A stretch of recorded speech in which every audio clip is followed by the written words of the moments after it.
Le 7 avril 1994, le Rwanda se réveille au petit matin. Tout semble parfaitement normal. Il y a cependant une petite différence avec les autres matins. Le président est mort. Le chef d'état-major est mort. Le ministre de la Défense est à l'étranger. Le Premier ministre n'a jamais eu aucune autorité en raison de son soutien aux accords d'Arusha. En un mot, le Rwanda se réveille complètement abandonné à lui-même. Le fait politique s'est interrompu. Hier, le Rwanda était une communauté. Aujourd'hui, il est complètement dessoudé. Il faut au plus vite organiser une transition, nommer un gouvernement intérimaire. L'homme qui va se charger de cette transition, c'est le colonel Bagosora, Hutu, fortement ethno-nationaliste. Il a l'intention de faire appliquer la Constitution. À vrai dire, cette Constitution, prise à la lettre, elle ne remet pas le pouvoir au Premier ministre, Agathe Uwilingiyimana, mais plutôt au président de l'Assemblée. Et Bagosora a tout intérêt à la faire appliquer puisque la fameuse Agathe Uwilingiyimana est partisane des accords d'Arusha. Elle est partisane des accords iniques qui donneraient la moitié du pouvoir aux assassins du président. Mais dis-moi, pourquoi est-ce qu'elle voudrait prendre le pouvoir si la Constitution l'interdit? Mais parce que c'est ce que demanderaient les Nations Unies, qui sont pour beaucoup dans la préparation de ces accords. Mais bon, c'est hors de question pour Bagosora et son équipe. Il était prévu qu'elle fasse un discours ce matin-là, mais on l'a trouvé avant, la garde présidentielle entre dans son domicile, elle et son mari essayent de s'enfuir chez un voisin, ils seront tous les deux assassinés par balle. Ce n'est que le début. Toutes les personnes qui pourraient être favorables aux accords d'Arusha sont liquidées dans la matinée. Le président de la Cour constitutionnelle, mort. Le vice-président du Parti social-démocrate, mort. Le ministre du Travail, mort. 10 casques bleus belges qui auraient pu chercher à intervenir ont aussi été sacrifiés au cours de cette macabre journée. Une fois ce nettoyage effectué, on intronise le nouveau président, qui était président de l'Assemblée jusqu'ici, conformément à la Constitution, qui s'appelle Théodore Sindikubwabo, et il est temps de se mettre, dit la radio, au travail. Le travail, dans le langage rwandais de 94, désigne le génocide. Ça, faut le savoir, ça s'invente pas, et désormais tu sauras ce que ça veut dire quand ils te disent ils partent au travail, ils vont se mettre au travail, ils ont travaillé dur, il y avait beaucoup de travail aujourd'hui, à toi de traduire ce que ça veut dire. Qui organise ce génocide? Le colonel Bagosora? Peut-être, peut-être pas, c'est pas clair. Ce génocide, on ne sait pas bien s'il est planifié en vitesse ou s'il est improvisé. Le colonel Bagosora semble avoir organisé la transition, il a intronisé le gouvernement intérimaire, on peut supposer qu'il fait partie des rouages essentiels du processus. J'arrive pas à comprendre. Les génocidaires obéissent à qui? Comme je te dis, c'est pas clair. Ça fait partie des grandes problématiques du tribunal pénal international qui va se réunir plus tard. On verra plus tard qu'il y a un déficit de preuves pour l'accabler. Bah, il y a les cadavres quand même. C'est pas des preuves, ça? Mais les cadavres sont des preuves du massacre, mais pas de sa planification. Dire que Bagosora a planifié le génocide, c'est sûrement faux. On suppose qu'une décision a été prise en haut, mais cette décision a concomitamment aussi été prise en bas, et même surtout en bas par des acteurs locaux, enragés, des gens qui peuvent appartenir à plusieurs partis politiques différents, et qui ont décidé de faire ce génocide. Dès que l'on atteint un échelon suffisamment bas pour être anonyme, j'ai envie de dire, tout le monde est coupable. Les préfectures ont donné des ordres de massacre, ces ordres ont été relayés, voire amplifiés par les bourgmestres, repris par la gendarmerie, par les radios, qui en général en font un écho permanent. Les cadres des 4 grands partis, MRND, CDR, MDR et PL, ont fait chorus. En fait, la décision de faire ce génocide n'est pas partie d'un endroit en particulier, on est plutôt sur du décentralisé. À partir de là, des hommes se mettent en marche pour organiser la traque. D'abord, il y a des membres des forces armées rwandaises qui sont un peu sur les nerfs, ils sont en infériorité militaire complète face au FPR. Il y a les Interahamwe qui sont des miliciens étroitement liés au parti au pouvoir. Puis, peu à peu, des milices d'autodéfense populaire recrutées pour faire la guerre, mais qui seront des acteurs centraux du génocide. L'organisation développée et autoritaire du Rwanda, qui est un royaume centralisé depuis des époques très anciennes, va se mettre au service d'un génocide. Mais c'est pas tellement la centralisation verticale de l'État qui joue ici, c'est plutôt l'interdépendance de tous les acteurs locaux, régionaux et étatiques, une interdépendance qui est plus étroite dans ce pays, le Rwanda, qu'ailleurs en Afrique. C'est vrai qu'on est dans un petit territoire où personne ne peut se cacher. Personne ne peut dire « moi j'étais pas au courant, j'ai pas entendu, je n'ai rien à voir avec ça ». Non, tout le monde est impliqué, que ce soit par la radio, par les supérieurs hiérarchiques, par les patrons, par les directeurs d'école, par la pression sociale ou familiale. Tout le monde sait. Soit tu es d'accord, soit tu ne l'es pas. Dans le premier cas, tu peux rester au-dessus du sol. Dans le second, on a prévu une place dans la fosse commune pour toi aussi. En quelques jours, la psychologie rwandaise se transforme. C'est presque mystérieux. Tu sors de chez toi, tu marches un peu dans la rue et tu découvres ce que c'est qu'un pays en cours de génocide. Il y a des gens qui se rassemblent sur des places, ils crient, ils rentrent dans les maisons, ils en sortent quelques personnes, puis leur donnent publiquement des coups de machette. Je dis bien publiquement, parce que ces gens ne se cachent pas pour faire ça dans un fossé. Ils ne commettent pas le forfait en cachette. Faut voir le genre de témoignage aberrant que t'as de cette période-là. Je suis allé ce midi-là au marché, et j'ai croisé un gars du quartier qui traînait derrière lui, une jeune fille à moitié assommée, le visage complètement tuméfié. Je lui ai dit « Où tu vas comme ça ?» Il m'a dit « Oh, je vais la découper plus loin, dans l'angle, près du parking. » On ne sait pas, c'est une situation qui nous dépasse un peu, mais on voit au fur des jours que la mort se rapproche de nous et qu'on n'a aucune possibilité d'y échapper. Donc au départ, on voit les rescapés qui viennent d'autres régions arriver chez nous parce qu'ils n'avaient pas encore commencé à tuer. Et puis on commence à voir des maisons qui brûlent de l'autre côté des montagnes, parce que je vivais à la campagne, j'étais à la maison de campagne de mes parents. Puis le ton et les mots de haine qui se déversent à la radio. Et donc on a vraiment toute cette pression. On commence à voir le changement des voisins jusqu'à constater que certains aiguisent de la machette. Ils nous ont dit réveillez-vous, le président est mort, on ne sait pas ce qui va se passer, donc on a eu pris peur. Il est venu, il nous a dit vous êtes sur la liste, c'est la première liste des gens qui doivent être tués. Au début, la première semaine, il y a eu des protestations. Mais c'est vrai qu'une fois que la première semaine est passée et que toutes les machettes ont été sorties de la ceinture, personne n'a vraiment osé critiquer les ordres. Si tu le fais, c'est que tu es un allié du Front patriotique rwandais, c'est que tu es un allié de Paul Kagame, c'est donc que tu es allié de l'envahisseur. Alors en écoutant les témoignages des Tutsis rescapés, une chose est certaine, c'est que la référence à la religion est très fréquente. Les femmes Tutsis qui sont cachées, généralement elles passent leur temps à prier. De toute façon, il n'y a pas grand chose d'autre à faire. Et il n'est pas question de le faire à l'église. Ce sont des femmes ou des jeunes filles qui sont terrées dans des trous, dans des buissons, dans des greniers. Elles avalent des kilomètres de chapelets. On savait que tous nos voisins étaient morts, donc on attendait notre tour. On avait peur, on ne savait pas quoi faire. On ne faisait que prier, on appelait le secours de Dieu et de Jésus et de Marie. Et là, ma grand-mère nous regroupe, on prie, parce qu'on était très croyants. J'ai dit on était parce que, comme Clavel, je me suis retrouvé exactement dans la même situation. Pendant toute ma vie, j'allais à la messe tous les dimanches pour prier une force supérieure ou je sais pas. Mais au moment où justement on en a eu besoin, moi j'ai jugé que cette force-là elle nous avait pas aidés, elle avait disparu et enfin j'étais dans tout sauf je pensais pas à Dieu à ce moment-là parce que je comprenais pas que Dieu existe et qu'il se passe des choses comme ça sous ses yeux puisqu'il était censé tout voir. Et l'Église ? L'Église catholique, elle est complètement dépassée. À vrai dire, elle a une position compliquée parce que d'un côté, elle est un soutien traditionnel du pouvoir, soutien des régimes Kayibanda et Habyarimana, qui sont des régimes chrétiens, qui encouragent beaucoup la construction d'églises et l'évangélisation. Et de l'autre, elle est certainement très embêtée parce qu'une bonne partie de ces prêtres, de ces religieux et de ces laïcs engagés sont des Tutsis.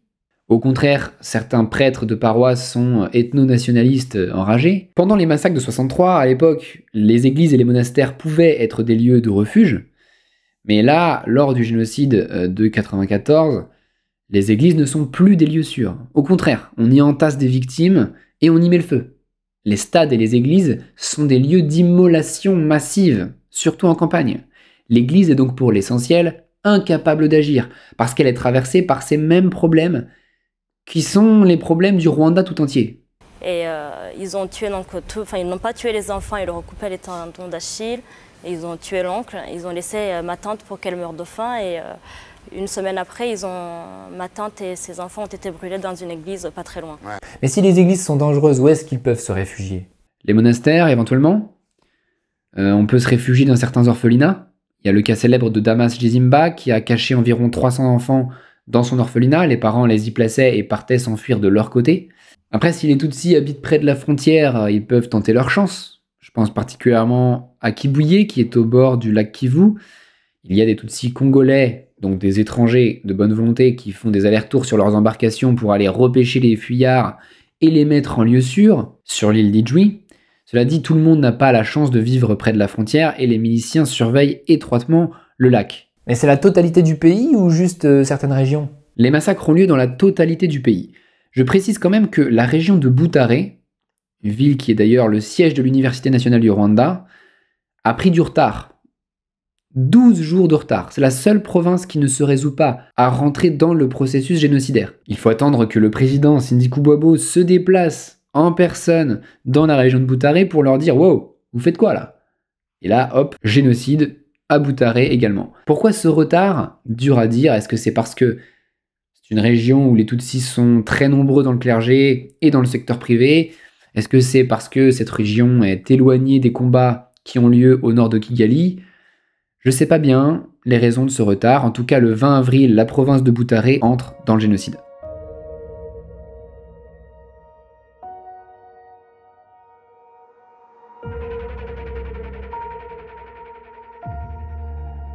On parle ici de massacres, j'ai envie de dire, à l'africaine. Les tueurs se promènent avec des machettes, mais aussi des houes, des pioches, des gourdins cloutés, des robinets arrachés, des baramines. On passe sans cesse sur les ondes des ordres de mise au travail, des indications, où est-ce qu'ils se cachent, comment les attraper, comment les tuer. Dépêchez-vous, il faut les exterminer avant qu'ils ne nous exterminent. Il y a aussi la ministre du Travail, Pauline Nyiramasuhuko, qui incite publiquement les miliciens à violer les femmes. Ministre du Travail. D'abord, ils rentrent par bande dans les maisons, en groupe, ils se cachent pas, ils font du bruit, ils tapent avec des bâtons sur des jerrycans vides ou sur des casseroles, ils sont parfois accoutrés avec des feuilles de bananier.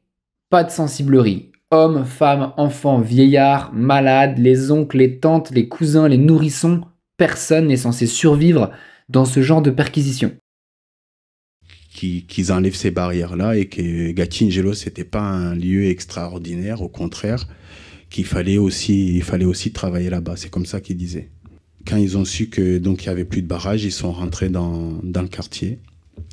Et là, ils ont commencé leurs exactions sans pitié, à coups de machette, à coups de gourdin, à coups de tout ce qu'ils trouvaient, tournevis. Tout ce qui peut donner la mort était de bienvenu pour eux à ce moment-là. Bon, une fois que le ou les Tutsis du village ne sont plus de ce monde, vient le temps des barrages routiers.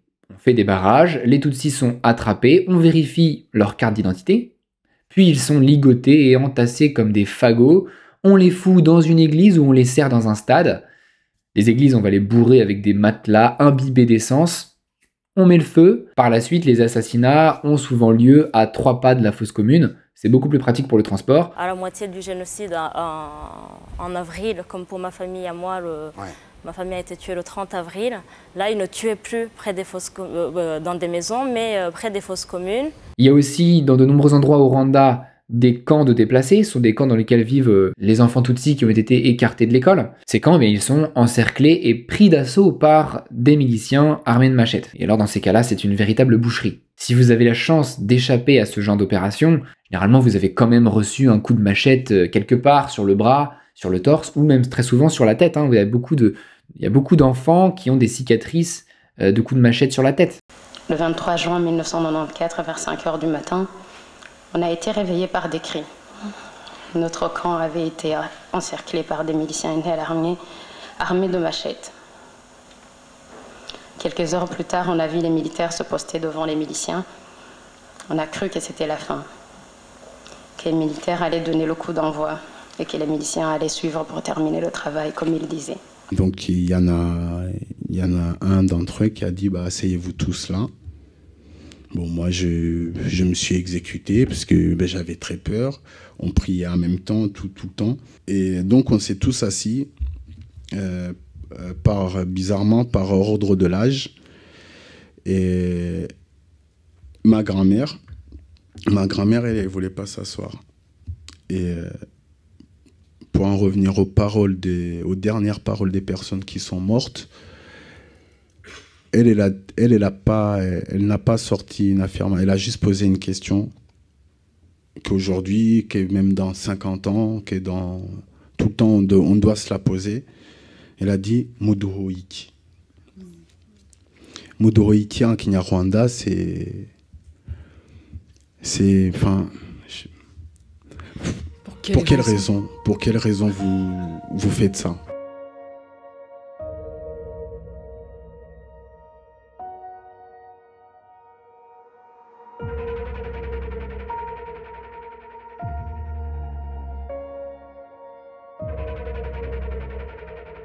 Avant d'aborder franchement les raisons du génocide, remarquons d'abord qu'il y eut une certaine gradation. À la fin des années 80, début 90, on observait déjà une hausse des violences. Beaucoup de familles nombreuses ne pouvaient plus doter leurs enfants de propriétés.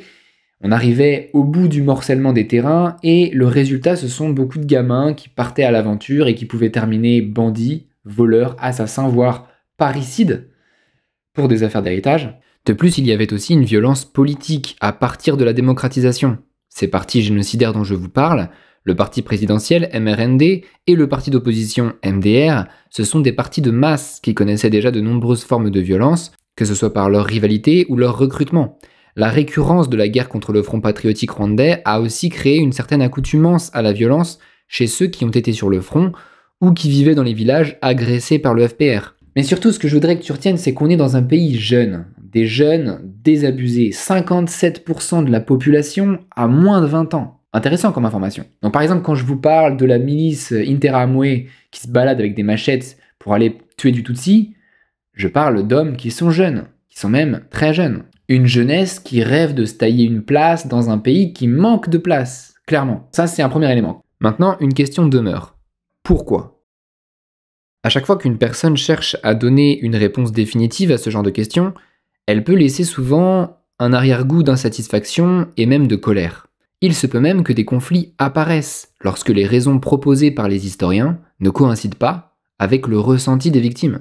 Malgré tout, je vais quand même ici examiner 3 raisons, tout en admettant qu'elles puissent être insatisfaisantes en partie. La première raison dont je voulais parler, c'est la peur. They were killing Tutsi because it was either them or us. Le génocide est survenu parce que c'était eux ou nous. Le FPR, en avançant du nord vers le sud, a exproprié, chassé 1 million de déplacés Hutus, qui sont du jour au lendemain aux prises avec la malnutrition et la maladie. Donc déjà, les Hutus pensent que le FPR veut les faire mourir. C'est sûr que si on n'a pas ça en tête, on ne comprend pas pourquoi un génocide a eu lieu. Ce motif, la peur, est un motif toujours avancé par les historiens ou les analystes extérieurs, jamais par les victimes. Et c'est bien logique puisque les victimes ayant ressenti la peur jusque dans leurs os, n'ayant vu devant eux que des brutes sanguinaires sans pitié, elles sont évidemment révoltées et incrédules lorsqu'on leur explique que leurs bourreaux devaient ressentir de la peur.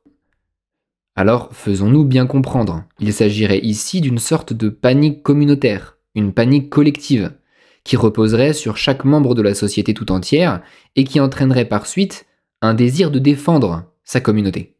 Cela est tout à fait possible. Maintenant, la peur reste une toile de fond, qui n'explique clairement pas tout. Un génocidaire n'a pas peur des jeunes filles de 15 ans, à ce que je sache. Il n'a pas peur des bébés de 9 mois. Il y a visiblement d'autres choses qui rentrent en jeu. Chez les victimes, l'idée qui prédomine est celle que derrière tous ces massacres, il y a une idéologie Hutu, une idéologie raciale, qui exclut les Tutsis de la société. L'idéologie du génocide contre les Tutsis a commencé bien avant avril 1994. La haine contre les Tutsis a été enseignée depuis longtemps.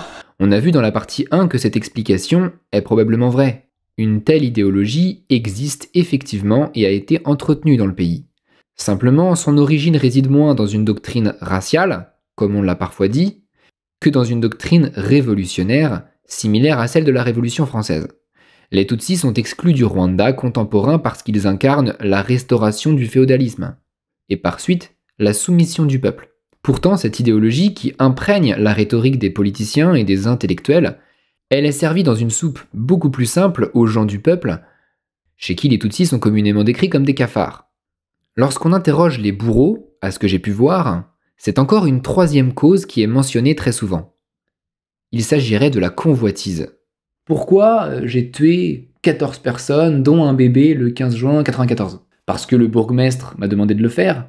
Il m'a dit que je pourrais récupérer 20% du champ de sorgho une fois que son propriétaire serait mort. D'accord ? Donc le génocide est aussi un moyen de redistribuer les cartes dans une société qui souffre démographiquement. Les tueurs ne s'intéressent pas seulement aux personnes, mais aussi aux meubles et au bétail. Ce ne sont pas des gens désintéressés. Une fois le forfait commis, beaucoup d'entre eux vont aller s'adresser à la commune en disant « Est-ce que je peux récupérer la bananeraie, par exemple ?» N'importe qui pouvait l'acquérir. Non, pas tout le monde justement, pas du tout. Il faut qu'on ait vu ta tête dans le groupe, la bande qui m'achetait les Tutsis.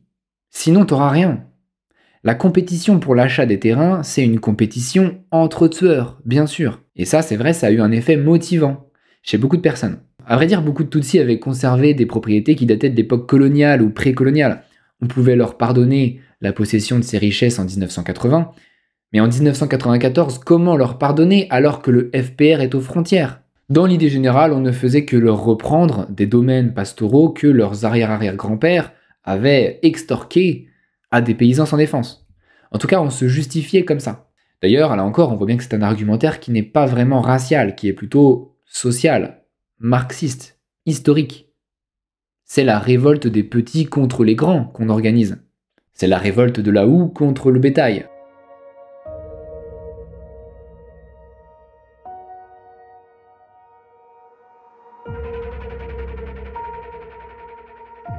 Et les Français, ils font rien.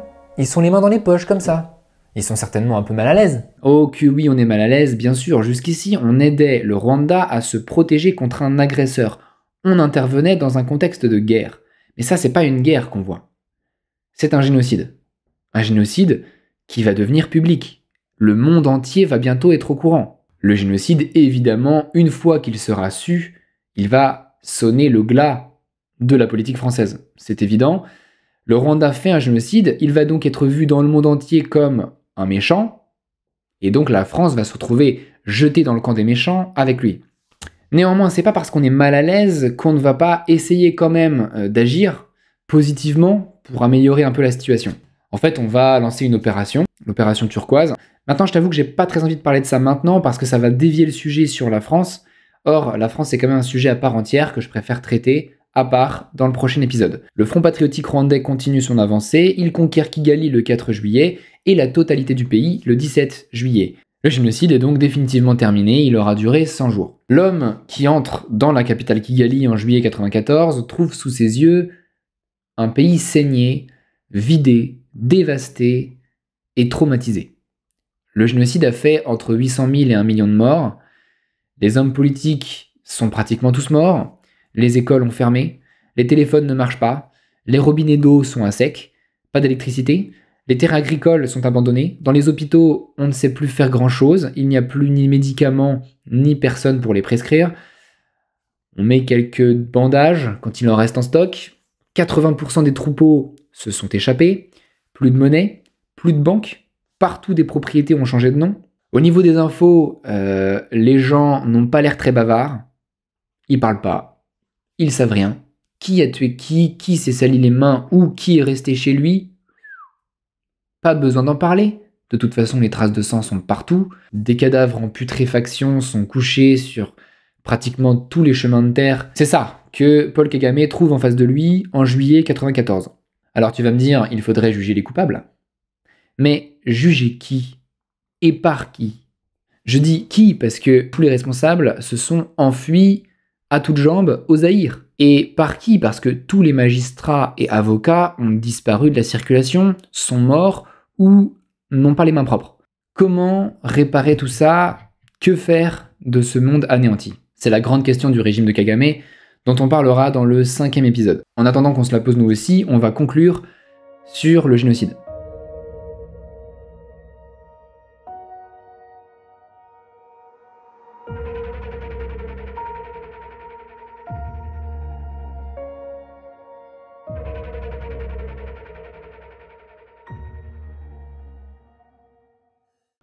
En 1973, René Girard publie La violence et le sacré, un essai d'anthropologie dans lequel il expose la théorie de la rivalité mimétique.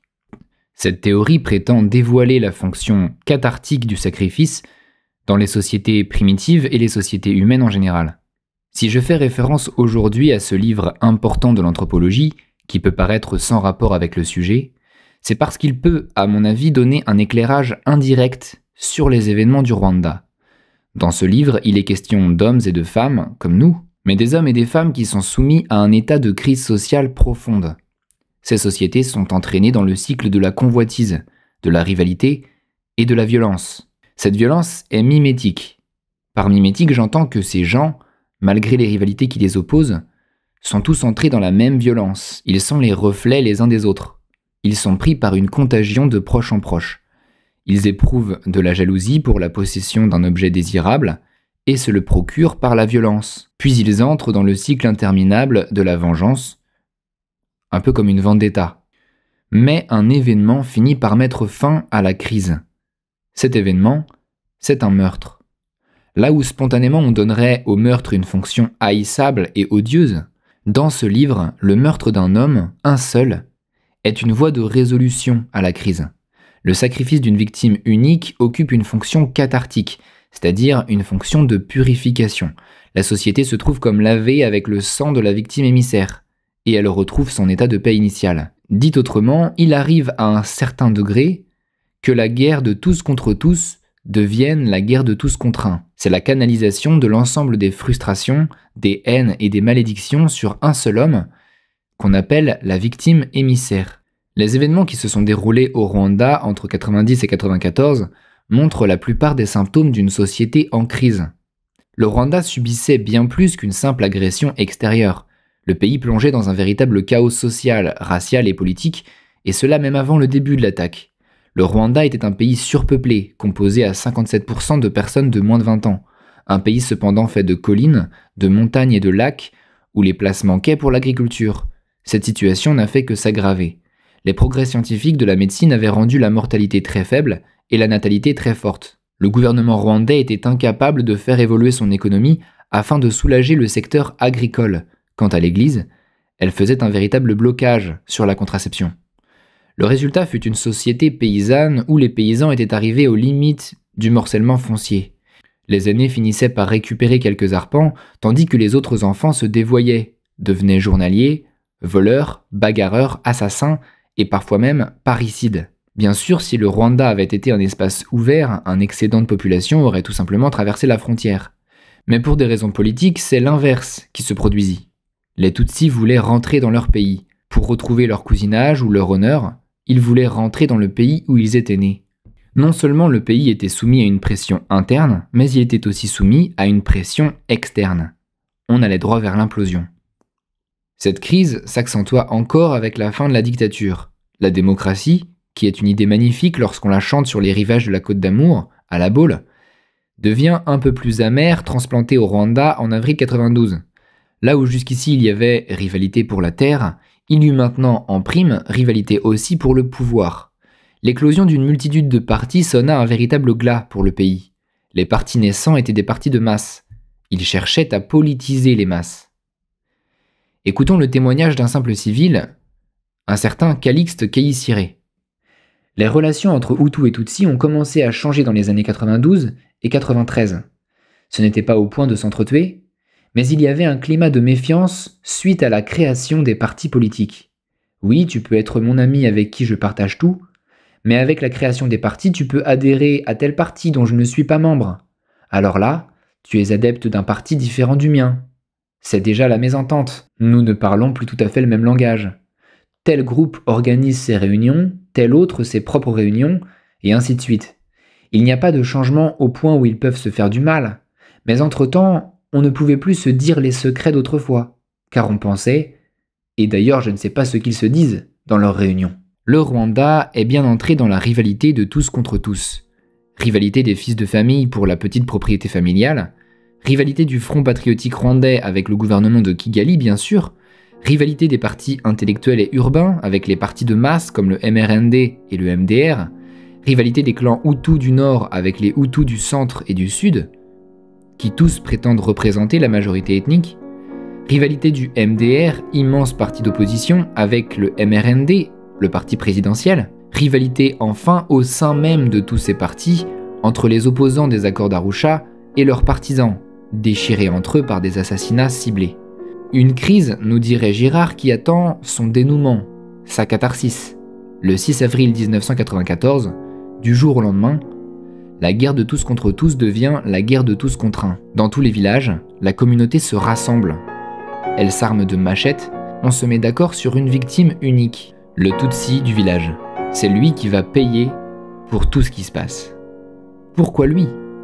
Parce que le Tutsi était autrefois une race de dominateurs, une race d'extorqueurs, et que tant qu'il est vivant, le Rwanda ne semble pas connaître la paix.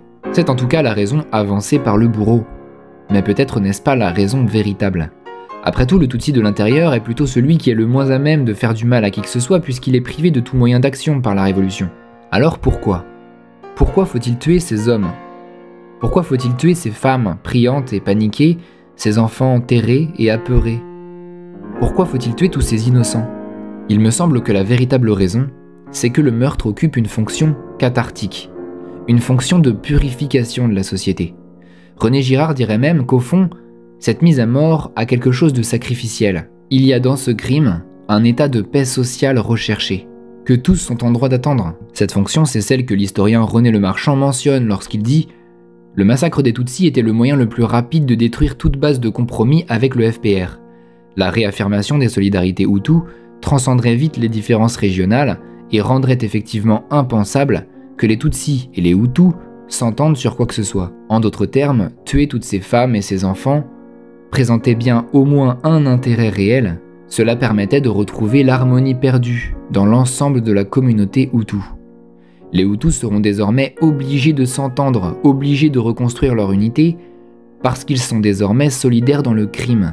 Par le génocide, les Hutus deviennent comme ces truands en fuite, pour qui tout n'est plus qu'une question d'honneur ou de loyauté réciproque. Le sort de chacun peut entraîner le sort de tous.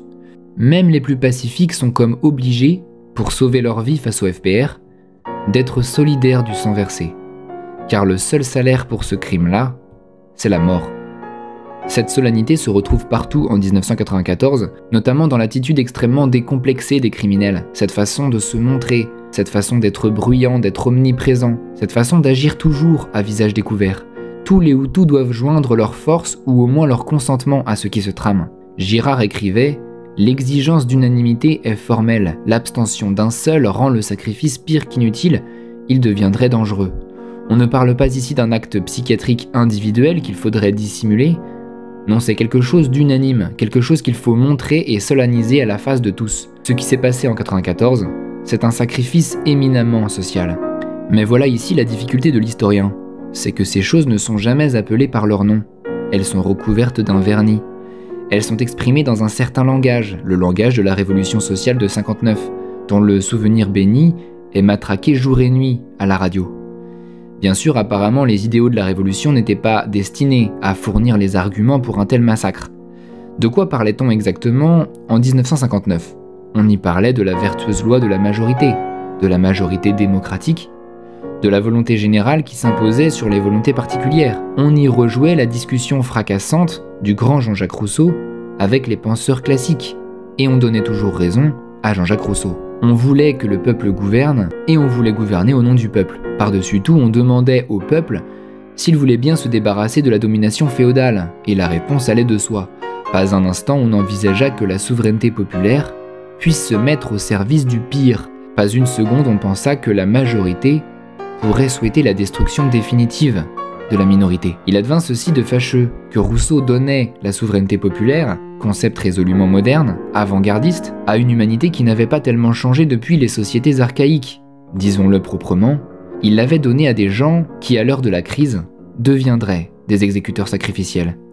André Chénier disait « Il est incontestable que tout pouvoir émanant du peuple, celui de pendre en émane aussi, mais il est bien affreux que ce soit le seul qu'il ne veuille pas exercer par représentant. » Ainsi fut le génocide que commit le peuple rwandais, une chose parfaitement juste, parfaitement républicaine et parfaitement révolutionnaire. La seule chose qu'on ne voulut pour rien au monde faire exécuter par représentant, ni soumettre à loi en chambre.